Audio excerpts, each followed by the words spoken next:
চিপাঝাৰ দেওমৰনৈত বগাহাতীত পৰিণত হ'ল মন্ত্ৰী অজন্তা নেওগে উদ্বোধন কৰা আঁচনি। ভূমি সংৰক্ষণ বিভাগৰ প্ৰায় 2 কোটি টকীয়া আঁচনি নহ'ল সম্পূৰ্ণ।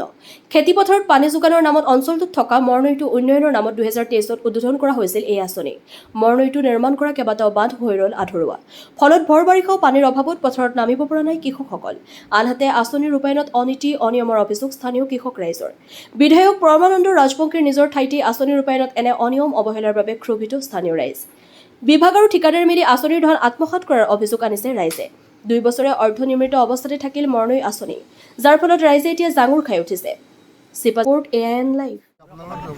আপোনালোকে ইতিমধ্যে দেখাই পাইছে আমাৰ পথৰ দুখনৰ দুৰৱস্থা। এই বাৰিষা কালত বৰ্তমান মৰুভূমিত পৰিণত হৈছে আমাৰ পথাৰখন। তেওঁলোকে আমাক তাৰমানে প্ৰতি বছৰে মই আগমুহূৰ্ততে কৈছোঁ এই মৰনৈটো এটা ক্ষতি গাই হৈছে।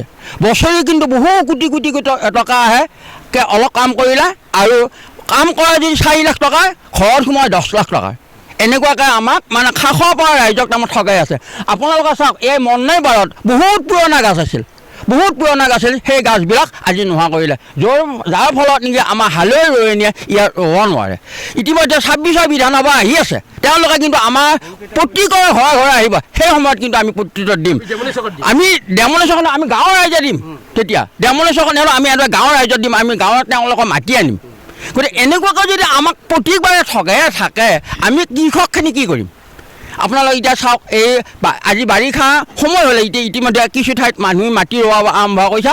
আমাৰ এই দুখন পথাৰ কিন্তু শিলপতা আৰু তেল টিপি পথাৰ দুখন মৰুভূমিত পৰিণত হৈছে। অৱহেলা মানে এতিয়া মানে আমাক আশ্বাস দিয়া মানুহে এনেকৈ যেতিয়া থুপুৰি হ'ব, তেওঁলোকে ক'ব বোলে হ'ব এই সপ্তাহৰ ভিতৰতে হ'ব, কিন্তু এই সপ্তাহ বুলি কওঁতে মাহ দিন বাগৰি গৈছে। 2023 চনতে আৰম্ভ কৰিছিল কাম। আমাৰ বিত্তমন্ত্ৰী অজন্তা বাইদেউ আহিছিল, অজন্তা বাইদেউ আহোঁতে আমাৰ ৰাইজে এটা আনন্দিত হৈছিল, আমাৰ এই পিছপৰা অঞ্চলত নেকি এজন বিত্তমন্ত্ৰী আহি পেলাই তেওঁ উদ্বোধন কৰিছিল। আমি বহুত আনন্দৰে ৰাইজে কামত মানে আগবাঢ়িছিল। হয়, এতিয়া আমাৰ এই আঁচনিটো 2023 বৰ্ষত আৰম্ভ কৰিছিলে অজন্তা নেওগে, বিত্তমন্ত্ৰী অজন্তা নেওগে আহি মানে আঁচনিটো ৰূপায়ণ কৰিছিলে। এতিয়া ঘটনা হ'ল, তেখেতসকলে কৰাৰ পিছত আমাৰ আচলতে গোটেই ৰাইজ আচলতে আনন্দিত হৈছিলে, আমাৰ মানে খেতিৰ সমস্যাটো মানে কমি যাব। কিন্তু এনেকুৱা হ'ল, যেতিয়াৰ পৰা কাম আৰম্ভ হ'ল 2023 যোৱা বেলি মানে কামটোৰ কাৰণে আমাৰ কিছু দেৰি হোৱাৰ কাৰণে পথাৰত খেতি কৰিব নোৱাৰিলে, খেতি সম্পূৰ্ণ লছ হৈ গ'ল। এইবেলিও আমি আচলতে যোগাযোগ কৰিলোঁ, বিধায়কৰ লগতো যোগাযোগ কৰিলোঁ। যোগাযোগ কৰাৰ পিছত তেখেতসকল আহিল আজি এমাহ আগত আহি গ'ল, মানে এটা ব্যৱস্থা নিশ্চয় কৰিব, কিন্তু এতিয়ালৈ একো নকৰিলে। বলনটো যথেষ্ট লৈছে। আপোনালোকে চাওক, এইবিলাক এনেকুৱা আছে, এতিয়া বৰ্তমান মানে পথাৰত যদি পানী হয় ইয়াতে আহি বলনত গোটেইখিনি পৰিব। গতিকে এতিয়া কথা হ'ল, এই হেৰিটোত সম্পূৰ্ণ দুৰ্নীতি হোৱা যেন আমাৰ অনুমান হৈছে। গতিকে বিভাগীয় কৰ্তৃপক্ষই মানে এটা তদন্ত কৰি আমাৰ ৰাইজৰ এই সমস্যাখিনি সমাধান কৰি দিব লাগে, নহ'লে আচলতে আমাৰ গাঁৱৰ মানুহখিনিয়ে খেতি কেতিয়া কৰিব নোৱাৰিব। আচলতে নিৰ্মাণ কমিটিখন কেনেকৈ বনাইছে, কি কৰিছে, এই কথাখিনিও আমি অৱগত নহয়। আমি আচলতে জানিব পৰা নাই নিৰ্মাণ সমিতিত কোন কোন আছে। কিন্তু আচলতে বিভাগীয় মানুহখিনিয়ে আহি যিটো সিদিনাখন আশ্বাস দিলে তেওঁলোকে কম দিনৰ ভিতৰত কামখিনি কৰিম বুলি, কিন্তু এতিয়ালৈ তেওঁলোকে কোনো পদক্ষেপ কৰা নাই। এতিয়া আহাৰ মাহ পৰিলেহি, জেঠত আচলতে খেতি আৰম্ভই হয়, কিন্তু এতিয়ালৈ আমাৰ পথৰ শুকান হৈ আছে। বিধায়ক আমাৰ ঘৰৰ ওচৰতে, নিচেই ওচৰতে, তেওঁ কিন্তু আচলতে লগ ধৰে, তেওঁতো আমাৰ হৈয়ে কাম মানে গোটেইখিনি কথা কয়, কিন্তু সময়ৰ ক্ষেত্ৰত কামখিনি নকৰে।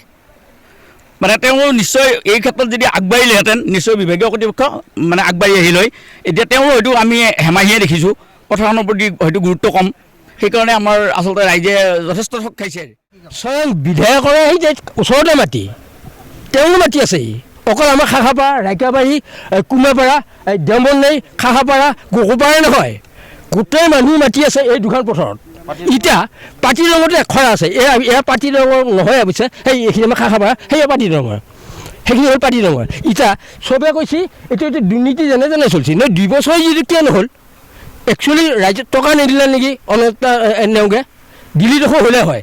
আৰু দিছি যদি কোনে খালা এতিয়া আমি কেনেকৈ গম পাম? খেতিয়ক মানুহকেইটাই, খেতিয়কক যোৱাবাৰ সেইবাৰ ভোলদাবা আনিলোঁ গেল উঠি, এখনডোখৰ ভাঙা এখন আনে, সেইকাৰণে গোঁসাই ঘৰৰ ওচৰত জমা থৈ দিছে সেই বনমালীয়ে।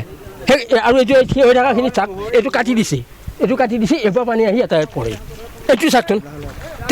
বাকীটো MLAটো জানেই, খাখাপাৰাখন, বৰিগাঁওখন, পাটিদংখন বা কৈকাৰাখন কি কেনে নিচিনা খেতিৰ মানুহ আছে, তেওঁ অন্ততঃ এইটো বুজিব লাগিছিলে।